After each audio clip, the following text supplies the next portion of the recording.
లేక కమిటీ సభ్యులు press meet పెట్టాల్సిన అవసరం ఏంటని నిర్మాత సి కళ్యాణ్ ప్రశ్నించారు. జానీ కేసు సినీ ఇండస్ట్రీపై తప్పుడు సంకేతాలను సృష్టించిందన్నారు. సినిమా పరిశ్రమలో అందరూ ప్రొఫెషనల్ గా ఉంటూ పని చేసుకుంటున్నారన్న సి కళ్యాణ్ ఇప్పుడు మహిళా టెక్నీషియన్లు చూసి తోటి వాళ్లు ఇబ్బంది పడే పరిస్థితి నెలకొందన్నారు. ఎప్పుడో లైంగికంగా వేధిస్తే ఇప్పుడు ఆరోపణలు చేయటం ఏంటని చెప్పారు. లైంగిక ఆరోపణలు చేసిన అమ్మాయికి ఏ నిర్మాత ఆఫర్స్ ఇస్తాడని ప్రశ్నించారు.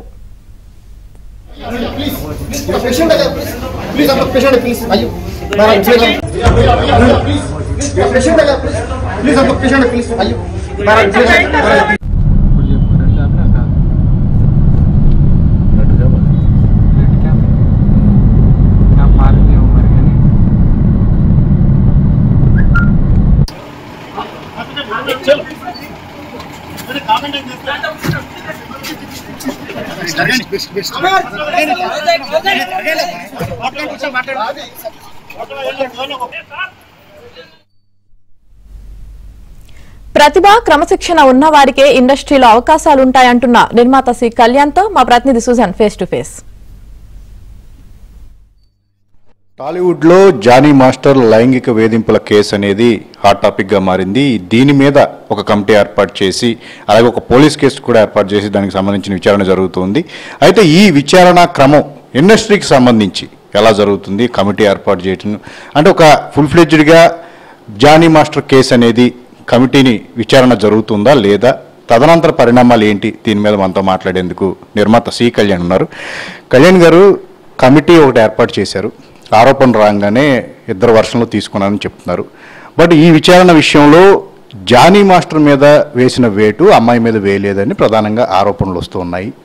ఎగ్జాక్ట్గా ఏంటండి, అంటే ఒక ప్రాసెస్ అనేది పర్ఫెక్ట్గా జరుగుతుందంటారా ఏంటి? అంటే యాక్చువల్గా ఛాంబరు జానీ మాస్టర్ మీద ఏం వేటు వేయలేదండి నాకు తెలిసి. అలాంటిది ఏమైనా వేస్తున్నారేమో నాకు తెలీదు. వాళ్ళ యూనియన్ వాళ్ళు ఏదో ఇది చేశారనేది నిన్న నాకు తెలిసింది. That is wrong. ఎందుకంటే చాలామందికి చాలా ఇన్సిడెంట్లు ఇలాంటివి జరుగుతుంటాయి సినిమా ఇండస్ట్రీలో నాకు తెలిసినంతవరకు. కానీ అది ఎప్పుడు వాళ్ళు సస్పెండ్ చేయాలి, అతన్ని నిర్దోషి అని తేలి అతనికి శిక్ష పడిన రోజు. లేదు ఈరోజు అతనికి ఆరోపణ వచ్చింది కాబట్టి ఏదో యూనియన్లో వచ్చి అతను ఏదో యూనియన్ని వాడుకొని ఆయన ఏం చేసేయలేదు కదా ఆ అమ్మాయిని. పోనీ ఆ అమ్మాయి కంప్లైంట్లో కూడా చెప్పలేదు కదా యూనియన్లో నన్ను ఇది చేశారు, యూనియన్ని ఇది పెట్టుకొని చేశారనేది. అది 100% యూనియన్ వాళ్ళ తొందరపాటు.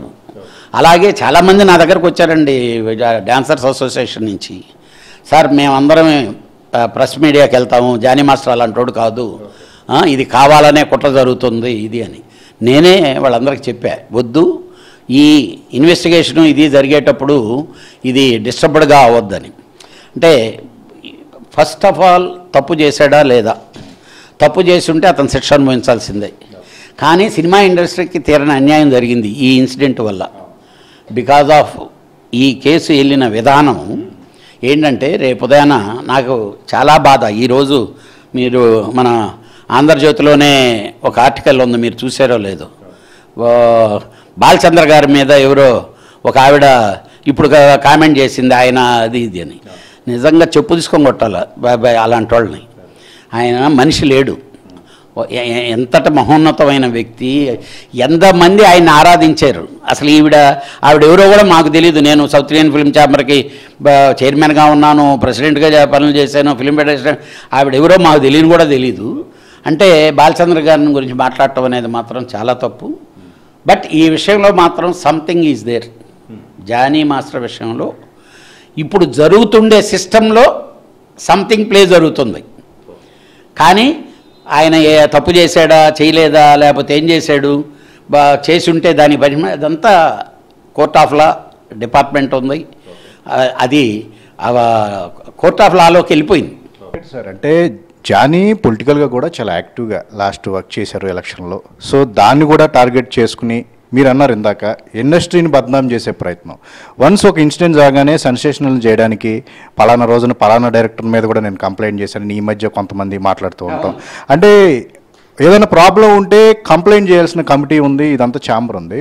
బట్ అది కాకుండా మీడియా ముఖంగా వచ్చి సోషల్ మీడియాని వాదుకుని ఏదైతే ఇండస్ట్రీలో బతికారో అదే ఇండస్ట్రీని బద్నాం చేసే ప్రయత్నం, దీనికి అడ్డుకట్ట వేయటం అనేది జరుగుతుందంటారు ఎట్లాగా?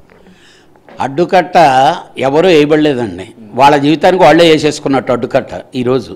ఇప్పుడు రేపు ఉదయాన్న నేను ఉన్నానండి, నా సినిమా నేను షూటింగ్ చేసుకుంటున్నాను అనుకోండి, ఇలాంటి వాళ్ళందరినీ పెట్టుకొని నేను ఎందుకు పనిచేస్తాను? నాకేంటి అవసరం? నాకు కంఫర్టబుల్ అయిన వాళ్ళతో, ఇబ్బంది లేని వాళ్ళతో పనిచేస్తా. రేపు ఉదయాన్ని ప్రతి క్షణం భయమే కదా. ఒక హీరో డ్యాన్స్ ఆడతా, ఒక మాస్టర్ ఉందనుకోండి, నాకు తెలిసి ఫిమేల్ డ్యాన్స్ మాస్టర్స్ అందరికీ ఇబ్బంది జరిగినట్టండి ఇది. ఎందుకనంటే ఒక హీరో డ్యాన్స్ చేస్తా అమ్మాయి మీద పడ్డా, నా మీద కావాలనే పడ్డాడు అన్నారు అనుకోండి, అంటే అది ఎక్కడి దాకా వెళ్ళద్ది? ఇంకా ప్రతి ఒక్కటి అంటే తెలియకుండా ఫిమేల్ టెక్నీషియన్స్కి కానీ ఫిమేల్ వాళ్ళకి ఇబ్బందికరం, అవతలోడు భయపడే పరిస్థితి ఏర్పడింది. ఇది డెఫినెట్గా దీన్ని సరిదిద్దాలి. అలాగే మీకు అన్యాయం జరిగితే మీరు న్యాయం కొరకు పోరాటం చేయడంలో తప్పు లేనే లేదు.